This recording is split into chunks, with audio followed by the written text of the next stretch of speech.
The day I graduated with my MBA from Harvard Business School should have been one of the proudest moments of my life. Instead, it became the day I decided to show my parents exactly what a disappointment could achieve. "Look at your cousin Peter," Dad said, barely glancing at my diploma. "He didn't need fancy degrees. He joined the family business right after high school and now he's managing 3 departments at Wilson Manufacturing." Mom adjusted her designer scarf, bought with money from the same family business that had funded everything except my education. "We just don't understand why you wasted 6 years studying when you could have been learning the real business from the ground up." I looked around at my classmates and their beaming families. Hugs, tears of joy, proud parents taking photos.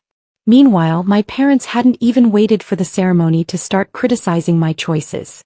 "I wanted to learn different perspectives," I explained for the 100th time.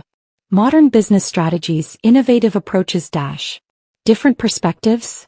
Dad scoffed. "Wilson Manufacturing has been running the same way for 40 years. We're the largest industrial equipment manufacturer in the state. What could your textbooks teach you that generations of real experience couldn't?" I bit back a response about their declining market share, outdated production methods, and the 3 competitors who were slowly but surely eating away at their customer base. I'd analyzed their company for my final thesis, not that they'd bothered to read it when I'd sent it to them. "Even with your degree, you're still a disappointment," Dad declared, checking his watch. "We need to leave early. There's an emergency board meeting about the Thompson contract." The Thompson contract, their biggest client, threatening to leave for a more innovative competitor. Another problem they could have avoided if they'd listened to my suggestions about modernizing their production line. "Go," I said quietly. "I have some job interviews to prepare for anyway." Mom's eyes narrowed. "Job interviews? The position at Wilson Manufacturing is still open. Where else would you work? Somewhere that values new ideas, perhaps." Dad's face reddened. "You ungrateful dash," he stopped himself, straightening his tie. "Fine. Go work for someone else. But don't come crying to us when you fail." They left before the ceremony ended. I sat alone watching other families celebrate, my Harvard diploma feeling heavy in my hands. My phone buzzed. A message from Michael Chin, my former roommate who now worked at one of the largest investment firms in Boston. "Ready to execute Project Phoenix?" I looked at my parents' retreating backs, thought about the detailed analysis I'd done of their company's vulnerabilities, and the plan I'd spent 2 years developing. "Yes," I typed back.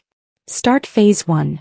What my parents didn't know was that their disappointing child had spent the last 2 years not just studying but preparing. While they dismissed my education, I'd been building connections, analyzing markets, and raising capital through strategic investments. Most importantly, I'd been watching Wilson Manufacturing's stock price steadily decline as their outdated methods and resistant-to-change management drove the company toward disaster. They thought I was preparing for job interviews. In reality, I was preparing to show them exactly what their biggest disappointment could do. "Time to see who's disappointed in whom," I muttered, sending another text to Michael. "Initiate the first stock purchase. Keep it quiet." The game was about to begin, and my parents had no idea they'd already made their first move by walking away from their biggest asset, me. Over the next 3 months, I orchestrated the most intricate business strategy of my life. While my parents struggled to keep Wilson Manufacturing afloat, I moved my pieces carefully across the board. The Thompson contract was the first domino to fall. After my parents' failed board meeting, Thompson Industries announced they were taking their $50 million contract elsewhere. Wilson Manufacturing's stock plummeted 30% in a single day. "Perfect timing," Michael said as we watched the numbers drop. Through our carefully constructed shell company Phoenix Enterprises, we'd been quietly buying shares every time the price dipped. "Your father still won't consider modernizing the production line?" "Just got off the phone with my cousin Peter," I replied, reviewing our latest acquisition reports. Dad called an emergency meeting to announce they're doubling down on their tried-and-true methods.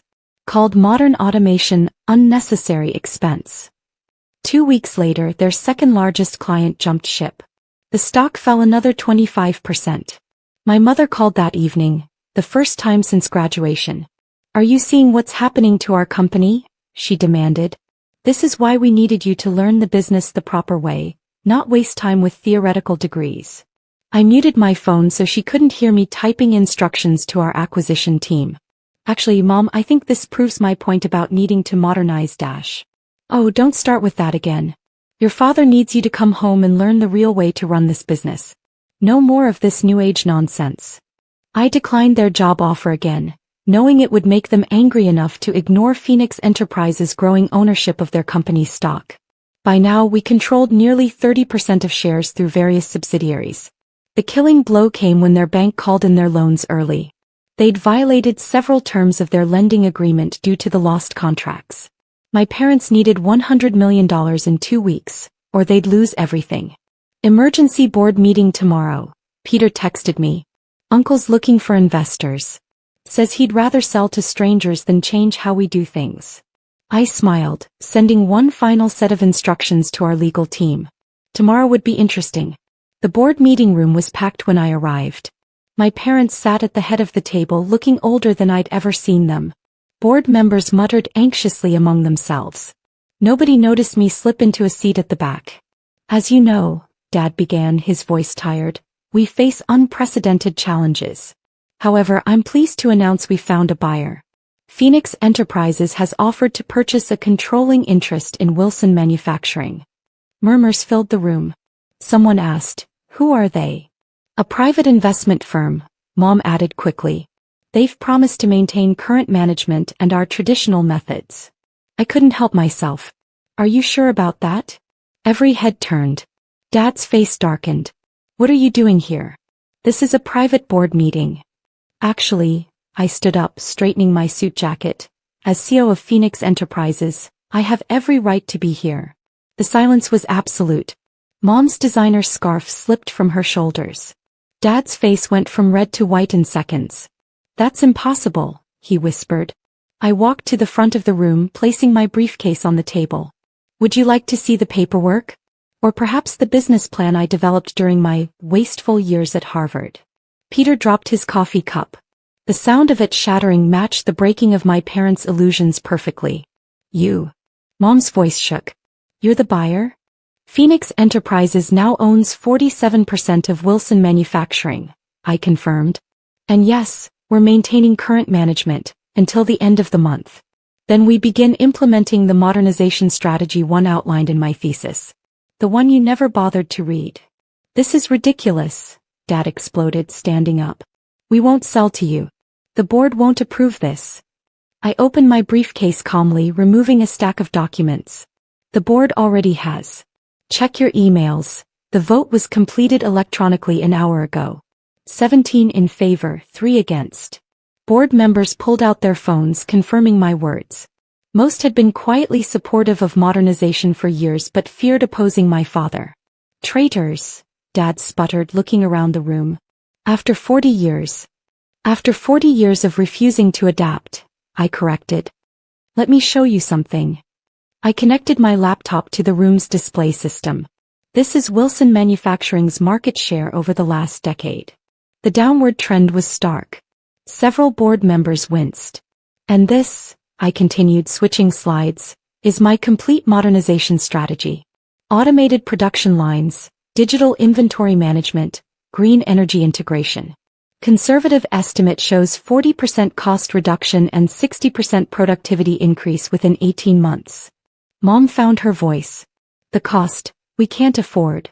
Phoenix Enterprises can, I interrupted. We've secured $500 million in modernization funding. The contracts are signed. The equipment arrives next week. You can't just walk in here and change everything. Dad slammed his hand on the table. This company is our legacy. A legacy you were running into the ground. I turned to face him fully. Tell me, Dad, what's more disappointing, a child who gets an MBA from Harvard, or parents who'd rather bankrupt their company than admit their way isn't working? The room fell silent again. Board members looked between us, witnessing 40 years of stubbornness collide with modern reality. You did this to prove a point? Mom asked quietly. No. I did this to save the company. To save the jobs of 2,000 employees who depend on Wilson Manufacturing. To transform a dying business into something that can compete in the modern world. I softened my tone. And yes, maybe a little bit to show you that sometimes the biggest disappointments can surprise you. Peter cleared his throat. The modernization plan, It's impressive, cousin. Will there be training for current management? Of course. I nodded to him. Those willing to learn new methods are welcome to stay. Those who aren't. I looked meaningfully at my father.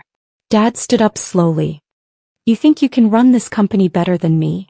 I already am. I handed him a tablet showing real-time market reactions. Wilson Manufacturing's stock was soaring on news of the Phoenix acquisition and modernization plan. The market seems to agree. He stared at the numbers, decades of certainty crumbling. Finally, he looked up at me, really looked at me, perhaps for the first time since I'd chosen Harvard over his shop floor. You planned this all along? I spent 6 years learning how to save this company, I confirmed. While you spent 6 years calling me a disappointment. Mom started crying softly. Board members began quietly leaving the room, sensing the family drama unfolding. The choice is yours, I continued.